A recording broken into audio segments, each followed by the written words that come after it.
Finally James Cameron की कई सालों बाद रिलीज हुई फिल्म, जिसकी उम्मीद मैं क्या आपने भी यही छोड़ दी होगी सोचकर कि इस फिल्म का सीक्वल का पूरा यूनिवर्स बिल्कुल भी नहीं बनने वाला। लेकिन जेम्स कैमरन की डेडिकेशन इस बात की कंफर्मेशन दे देती है कि वो इस फिल्म के यूनिवर्स को लेकर कितने ज्यादा सीरियस है अपने बाकी दूसरे राइटर्स के साथ। जिसे लेकर अगर आपको नहीं पता तो मैं आपको बता दूं कि जेम्स कैमरन ने राइटर्स के साथ मिलकर इस फिल्म के 5 पार्ट की कहानी लिखी है। बाकी छठे और सातवें पर भी वो आए दिन बात करते रहते हैं, जिसमें मेरी दुआ तो यही रहेगी कि वो इस फिल्म की सक्सेस में आगे इस यूनिवर्स को ऐसे ही बनाते रहे, क्योंकि पेंडोरा की इस दुनिया में इस बार लोगों की कंप्लेंट को ध्यान में रखा गया है, खास करके वो कंप्लेंट जिस फिल्म के पहले पार्ट के ह्यूमन साइड को लेकर लोगों की थी, क्योंकि मेजोरिटी ऑडियंस ज्यादा पेंडोरा को देखना चाहती थी, क्योंकि नो डाउट उस फिल्म ने डिलीवर भी किया है। ऐसे में जैसे कि मैंने कहा, अब ये फिल्म पूरी तरीके से पेंडोरा के यूनिवर्स पर फोकस करती है। उस पर बात करने से पहले बनती है आपकी कंफ्यूजन को दूर करने की जिम्मेदारी, जिसमें सबसे पहला पॉइंट यही रहेगा कि नहीं, इस फिल्म में हमें विन डीजल कहीं पर भी नजर नहीं आते। और इसके अलावा फिल्म को फिलहाल तो मैंने इंग्लिश में देखा है, हिंदी के रिव्यू के लिए आपको वेट करना होगा। बाकी हाँ, फिल्म की लेंथ 3 घंटे से ज्यादा की है, या फिर कहूँ 3 घंटे 10 या फिर 11 मिनट के आसपास की है, जिसे आप अपनी पूरी फैमिली के साथ बैठकर देख सकते हो। और अब आ जाए कहानी पर, तो कहानी को लेकर ठीक इस फिल्म के ट्रेलर की तरह मैं ज्यादा कुछ भी रिवील नहीं करूंगा, क्योंकि उसी के एक्सपीरियंस के लिए इस फिल्म को बनाया गया है। लेकिन हाँ, एक और बात इस फिल्म के फर्स्ट पार्ट से भी रिलेटेड है, जहाँ हमने जितना स्ट्रगल पेंडोरा को लेकर देखा था और एक हिसाब से जंगल के एनवायरनमेंट को भी लेकर, तो उन सारी चीजों को ये फिल्म बस शुरुआत के 20 मिनट में ही डिस्ट्रॉय कर देती है। क्योंकि अब कहानी को बिल्कुल ही अलग ढंग से फिल्म के टाइटल के अकॉर्डिंग शो करना है, जिस सिचुएशन में हम जेक और उसकी फैमिली को एक ट्राइब को छोड़ दूसरे ट्राइब्स को ज्वाइन करते हुए देखते हैं, जो है पेंडोरा पे ही रहने वाले अलग कबीले के लोग हैं, जिनका ज्यादातर तो कनेक्शन पानी और उनके क्रिएचर से बनता है, जिनके लीडर टूनोवारी और उनकी वाइफ रोनल है, यानी कि केट विंसलेट और क्लिफ क्लूटस का कैरेक्टर। जिन सभी में अब देखना यही बनता है कि क्या जेक सुली अपनी फैमिली को सेफ रखने में कामयाब होता भी है या नहीं, क्योंकि उनके पीछे कोई और नहीं बल्कि स्टीफन लैंग का कैरेक्टर कर्नल क्वेलिच पड़ा हुआ है, जो अब कैसे जिंदा हुआ है कैसे नहीं, अगेन उसका पता आपको फिल्म देखकर चल जाएगा। जिनकी टीम और उनका पूरा का पूरा मकसद जेक सुली और उसकी फैमिली को ढूंढकर खत्म करने का है, जिसमें अब एक हिसाब से देखा जाए तो कहानी कुछ यही डिटेल हमें प्रोवाइड भी करती है। बाकी फिल्म की और डिटेल में आगे बढ़ने से पहले बनेगी मेरी छोटी सी रिक्वेस्ट, जो की है इसी चैनल को सब्सक्राइब, वीडियो को लाइक और शेयर करने की।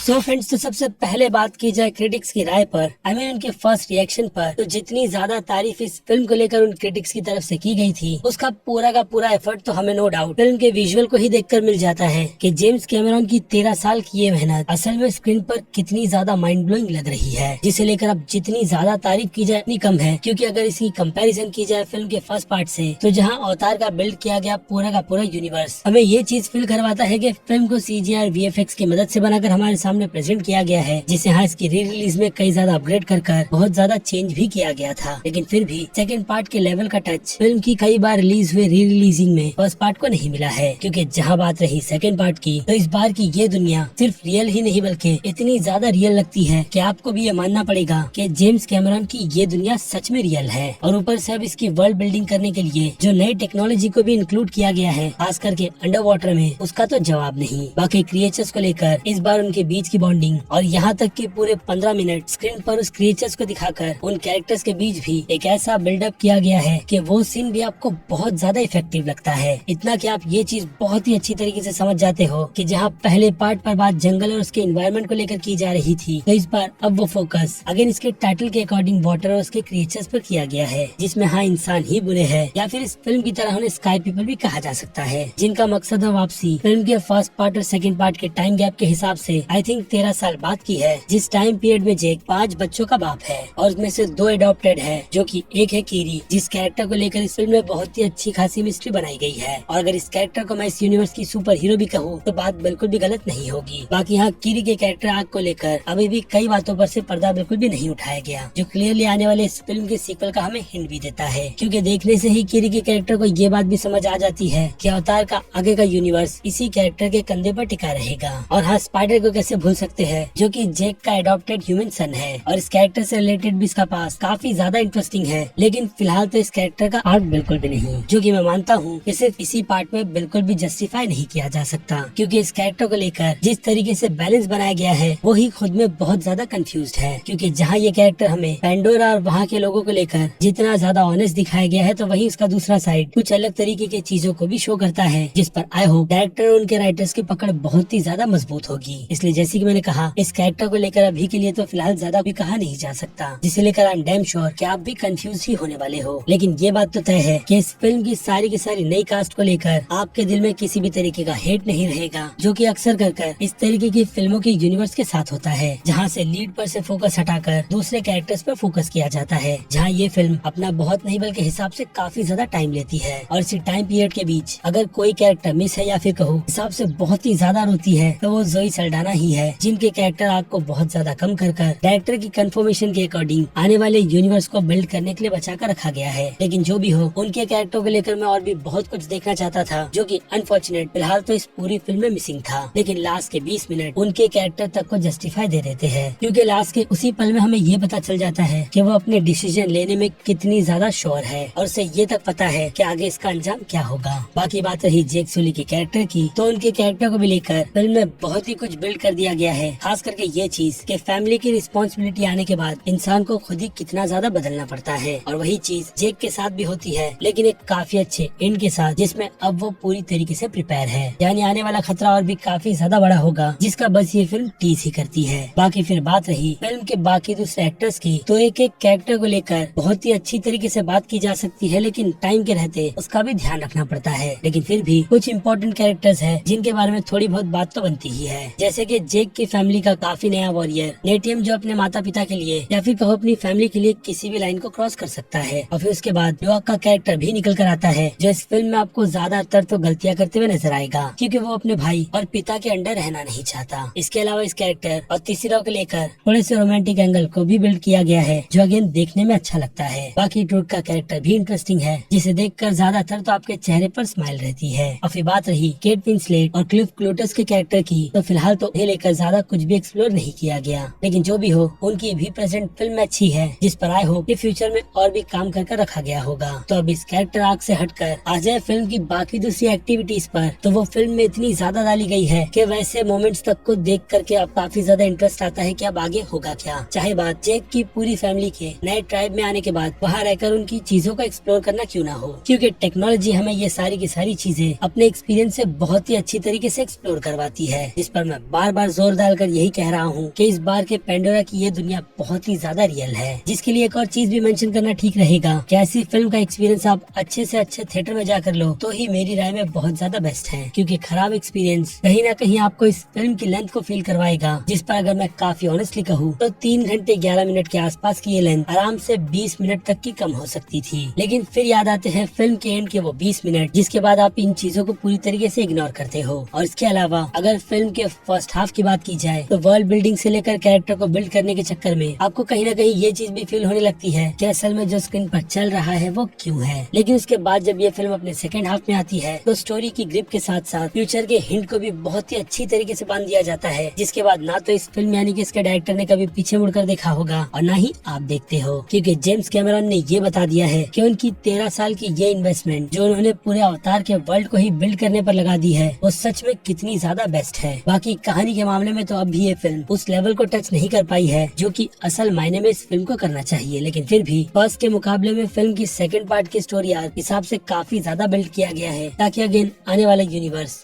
इसका आने वाला पार्ट इसकी दुनिया को और भी काफी ज्यादा बड़ा बना दे। क्योंकि अभी तो ये बस एक शुरुआत है, जो फर्स्ट पार्ट के खत्म हो जाने के बाद ये भी फील करवा रहा था कि अब स्टोरी लाइन में बचा क्या है, और फिर सेकंड पार्ट ने वो सारी की सारी चीजें बिल्कुल ही बदल दी, जिसका एक्सपीरियंस आप जाकर लोगे तो आपको पता चलेगा कि असल मायने में इस फिल्म के सीक्वल की इतनी ज्यादा तारीफ क्यों की जा रही है। क्योंकि मेरी नजर में ये परफेक्ट सीक्वल है जो अवतार के इस यूनिवर्स को जस्टिफाई भी करता है। लेकिन खैर, सभी की अपनी एक पसंद होती है, जो कि आप मुझे कमेंट में लिखकर बता सकते हो। जिसके बाद बात कर ले फिल्म के बाकी दूसरे डिपार्टमेंट की, तो वैसे देखा जाए तो उस पर बात करना बिल्कुल भी नहीं बनता है, क्योंकि सभी का काम इस लेवल में इतना ज्यादा परफेक्ट है कि आप खुद फिल्म देखकर ये चीज समझ जाओगे कि फिल्म के हर एक डिपार्टमेंट में हिसाब से कितनी ज्यादा मेहनत की गई है। चाहे बात फिल्म के डायरेक्शन, विजुअल और साउंड डिपार्टमेंट की क्यों ना हो, जिसमें क्रेडिट एडिटर को भी जाएगा, जिन्होंने इस 3 घंटे की लेंथ की फिल्म को बहुत ही अच्छी तरीके से एडिट किया है। और हाँ, इस पर मैं ऑलरेडी बात कर चुका हूँ। इसके बाद बात की जाए फिल्म के फोटो, कलर करेक्शन और सिनेमेटोग्राफी की, तो उन सारी की सारी चीजों को बैठकर कंप्यूटर पर अचीव किया गया है, वो भी अगेन इतनी परफेक्ट तरीके से कि आप इसकी हर एक फ्रेम को, अगर मैं असल मायने में कहूँ तो पेंट करवा कर घर की दीवार पर तो टांग ही सकते हो।